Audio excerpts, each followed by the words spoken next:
Hi everybody, it's good to see you again. I'm Shannon from the Love March movement. And you know how we do it, we fast every single Wednesday from 6 a.m.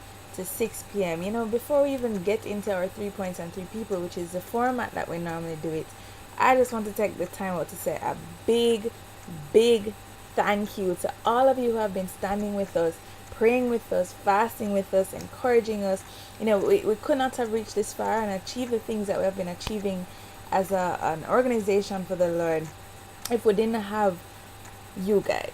So, just big ups to everybody. Thank you so much for praying with us every single week. It is a sacrifice, that's why it's called fasting. And before we even get into the 3 points and 3 people, I want to spend some time and just talk about fasting, because maybe there are some people out there who are doing this thing, fasting, who would really know what it is, the significance of it, the benefits of it. So we're just going to spend a little bit of time just reading some scriptures so that we can have a clearer understanding of why it is that we as LMM have decided to fast as it relates to sexual purity and the family. Let us just look firstly at Isaiah chapter 58 from verse 5. Okay, and it says, "Is this the kind of fast I have chosen? Only a day for a man to humble himself?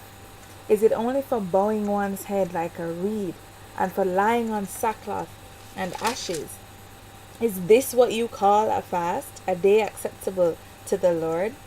But is not this the kind of fast that I have chosen? To loose the chains of injustice, and untie the cords of the yoke, and set the oppressed free, and break every yoke." And some powerful stuff right there in Isaiah. And the Lord was talking to the children of Israel, and he said, look here, this ritual of fasting that you're doing, it has no benefit, it serves no purpose if you are doing it just because. You don't lose sight of the purpose of fasting. Fasting is not to just carry on and be like, oh, I'm holy, I'm fasting here. But it really is much deeper than that. I think there's some depth to it that we probably won't even fully understand, but it's important to know the scriptures. Isaiah 58, what it says about fasting. This is the kind of fasting that the Lord has chosen, to break the yoke, to set the oppressed free. And that is what we're coming before the Lord doing. So if you weren't fasting before, maybe this can be some incentive to help you to fast, because now you're understanding, this really is some deep stuff.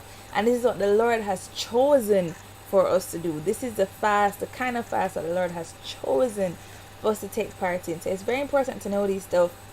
Matthew 6:16 also talks about fasting, and Jesus said, when you're fasting, don't look all sad and screw face and let the whole world know that you're hungry and pop down.